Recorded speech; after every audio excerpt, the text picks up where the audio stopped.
दिनों scout guide के आयोजन को लेकर जिस तरह प्रदेश में हंगामा देखने को मिल रहा है, उसे लेकर और इस आयोजन में उठ रहे भ्रष्टाचार को लेकर प्रधानमंत्री को पत्र लिखकर शिकायत की जाएगी। ये शिकायत राष्ट्रीय उपभोक्ता फोरम के राष्ट्रीय अध्यक्ष डॉक्टर राकेश मिश्रा करेंगे।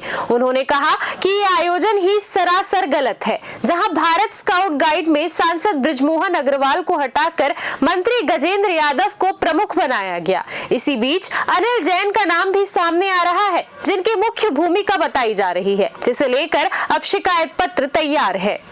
छत्तीसगढ़ के रावल रेंजर जम्बूरी का आयोजन, जहां भारत स्काउट गाइड के इस आयोजन पर सरकार ने बढ़ चढ़कर हिस्सा लिया, जहां अनुभव को दरकिनार कर नए नवेले मंत्री को प्रमुख बनाया गया, जहां इस आयोजन में 10 करोड़ की बातें सामने आई, जिसे लेकर कांग्रेस भी हमलावर है। कांग्रेस के पदाधिकारी ने इस मामले को लेकर न्यायालय में याचिका भी दायर की है, जहां बिना टेंडर के काम देने की बातें सामने आई।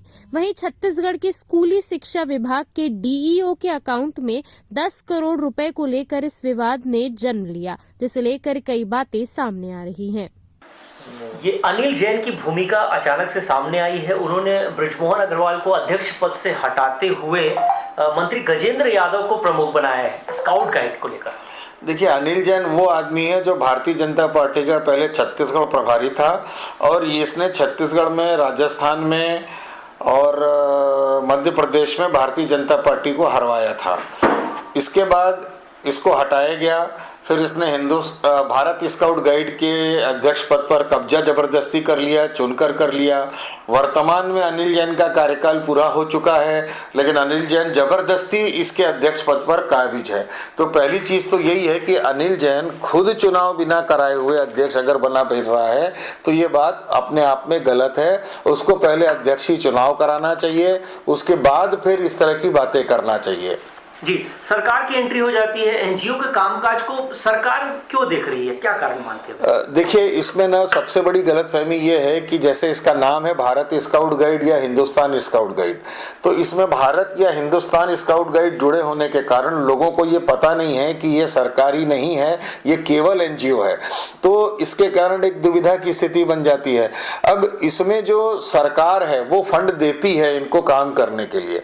अब इसमें भ्रष्टाचार को शामिल करने का मुख्य उद्देश्य हो जाने के कारण सरकार के लोग बड़े फंड में अपनी हिस्सेदारी के लिए घुस जाते हैं। ये भ्रष्टाचार से जुड़ा एक सवाल है कि कांग्रेस ने एक याचिका दायर की है 10 करोड़ के भुगतान को लेकर, न्यायालय में मामला है, कैसे देखते हैं? देखिए, इसमें तो सबसे बड़ी बात यह है कि विपक्ष पार्टी को इसलिए यह मौका मिला क्योंकि नियम के विरुद्ध माननीय बृजमोहन अग्रवाल जी के अनुभवों को किनारे करते हुए सिर्फ अहंकार के उद्देश्य से उन्होंने गजेंद्र जी को इसका प्रभारी डिक्लेयर कर दिया।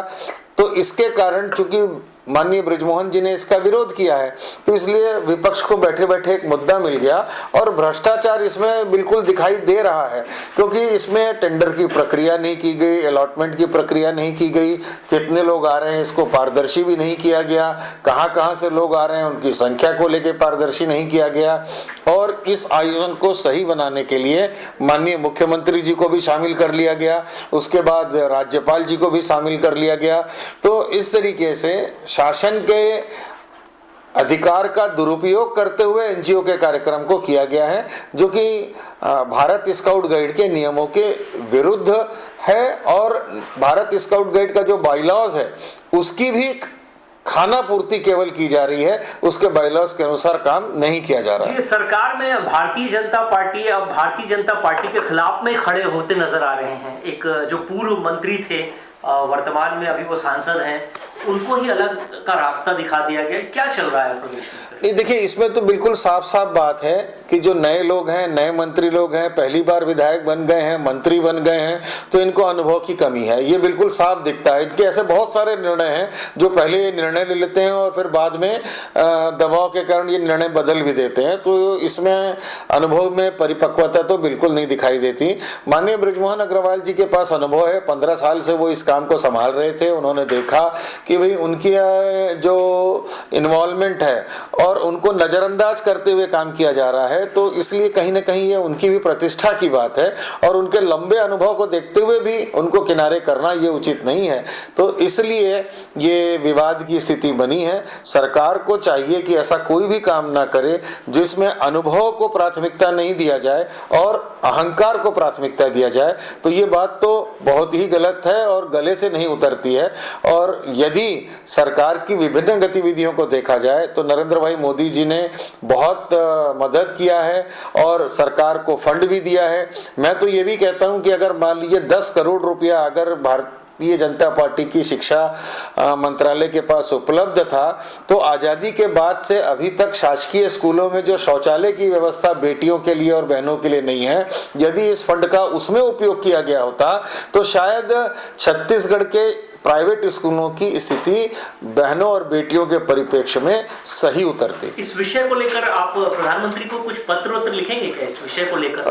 हाँ, इस विषय में पत्र लिखना तो बनता है और चूंकि माननीय प्रधानमंत्री जी देश के लिए अत्यधिक समय देते हैं, 18-18 घंटे सेवा कर रहे हैं और यदि उनके नाक के नीचे डबल इंजन की सरकार के द्वारा कोई गलत कार्य होता है जिसमें राज्यपाल महोदय जी को भी शामिल कर लिया जाता है, माननीय मुख्यमंत्री जी को भी शामिल कर लिया जाता है और अनुभवी व्यक्तियों को दरकिनार किया जाता है, तो इसकी सूचना देना जरूरी होता है। और जो भारत स्काउट गाइड का बाईलॉज है उसकी भी जानकारी माननीय प्रधानमंत्री जी को देना अब आवश्यक हो गया है, क्योंकि ये भी मैंने देखा है कि हिंदुस्तान स्काउट गाइड को सिर्फ इसलिए मान्यता नहीं दी जा रही है क्योंकि वो कांग्रेस के द्वारा समर्थित स्काउट गाइड नहीं है।